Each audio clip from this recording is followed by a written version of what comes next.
बाल विवाह, रात्रि विवाह और घूंघट प्रथा ये हमारे सनातन धर्म का हिस्सा नहीं है।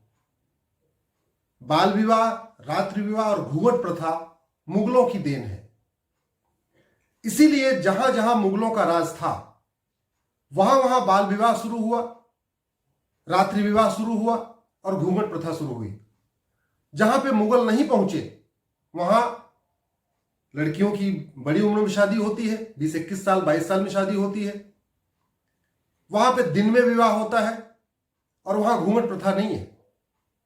कर्नाटक में, तमिलनाडु में, केरल में ऐसे राज्य जहां मुगलों का शासन नहीं था वहां आज भी दिन में विवाह होता है।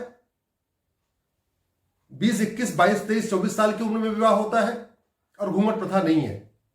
लेकिन यूपी, बिहार, एमपी, राजस्थान यहां मुगलों से बचने के लिए छोटी बच्चियों का विवाह किया जाता था, रात को विवाह किया जाता था क्योंकि दिन में मुगल उठा लेते थे लड़कियों को, और घूंघट प्रथा शुरू हुई थी।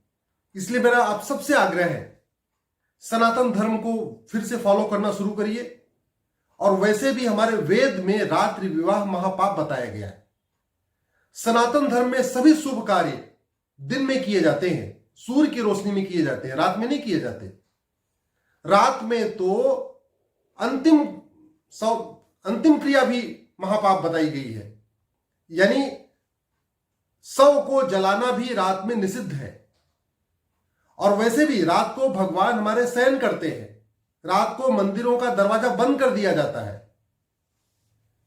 चाहे भगवान राम हो, भगवान कृष्ण हो, कोई भी हो, हमारे देवी देवता या हमारे बड़े राजा महाराजा, सबका विवाह दिन में होता था। इसलिए मेरा सबसे आग्रह है, रात्रि विवाह जो महापाप है इसको बंद करिए, बाल विवाह महापाप है इसको बंद करिए, और घूंघट प्रथा को भी बंद करिए।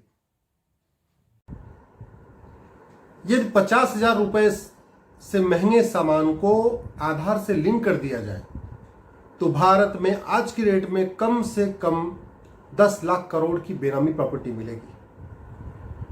यदि 50,000 रुपए से महंगी संपत्ति को आधार से लिंक कर दिया जाए तो प्रॉपर्टी के रेट लगभग 30% कम हो जाएंगे, दवाइयों के रेट 50% कम हो जाएंगे, स्कूल की जो प्राइवेट स्कूलों की फीस है वो 50% कम हो जाएगी। इतना लोगों ने लूटा हुआ, इतना लोग लूट रहे हैं।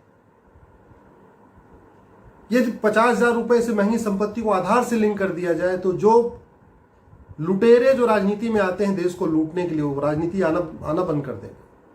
ये जो सफेद पोस्ट नेता और सफेद पोस्ट नौकरशाह जो मिल के देश को लूटते हैं, ये लूट बंद हो जाएगी। इसीलिए मैंने दिल्ली हाई कोर्ट में PIL फाइल किया था आधार से प्रॉपर्टी को लिंक करने के लिए। पिछले साल यानी 2019 जुलाई में दिल्ली हाई कोर्ट ने नोटिस जारी किया था। याचिका अभी तक हाई कोर्ट में पेंडिंग है। गृह मंत्रालय और कानून मंत्रालय के जवाब का इंतजार है और इसके बहुत फायदे होंगे। राजनीति का अपराधीकरण खत्म होगा, अपराध कम होगा, ये जो एक्सटॉर्शन होता है, जो अपहरण वाला धंधा चलता है, वो खत्म होगा। इसके अलावा जो जमाखोरी, मिलावटखोरी, कालाबाजारी कम होगी, घूसखोरी, दलाली कम होगी, अलगाववाद, कट्टरवाद मिलेगा। आपने देखा होगा जो अलगाववादी हैं कश्मीरी, इनके पास करोड़ों की बेनामी प्रॉपर्टी है। यदि आधार से लिंक हो जाएगी तो इनकी बेनामी प्रॉपर्टी पकड़ी जाएगी, बेनामी प्रॉपर्टी सीज भी हो जाएगी। तो क्यों आएंगे अलगाववाद, क्यों फैलाएंगे?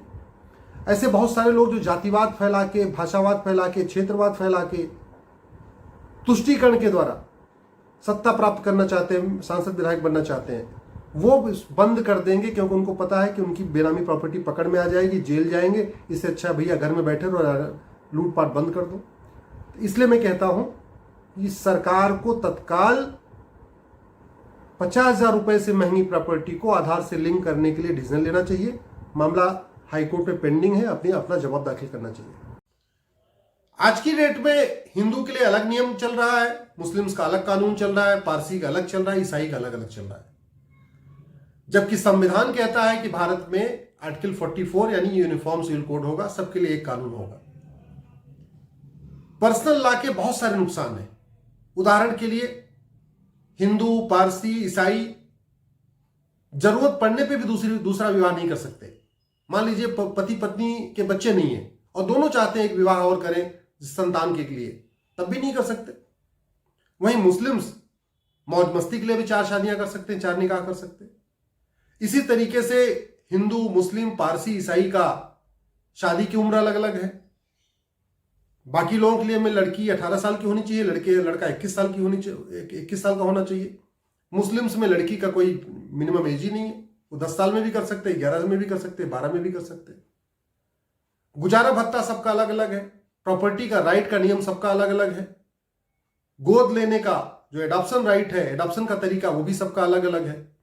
इसलिए मैं कह रहा हूं कि अगर हम वास्तव में चाहते हैं कि भारत सेकुलर बने, भारत में सभी बहन बेटियों को बराबर का अधिकार मिले, जेंडर जस्टिस, जेंडर इक्वलिटी वास्तव में भारत में आए, तो उसके लिए आर्टिकल 44 यानी यूनिफॉर्म सिविल कोड लागू करना बहुत जरूरी है।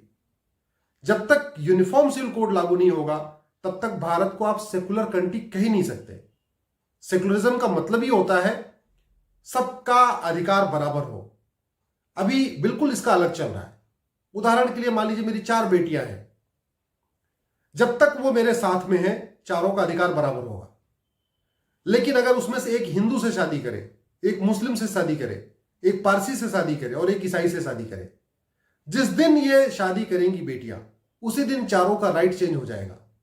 सेकुलर कंट्री में ऐसा नहीं होता। सेकुलर कंट्री में विवाह के पहले, विवाह के बाद जो राइट्स होते हैं वो बराबर होते हैं।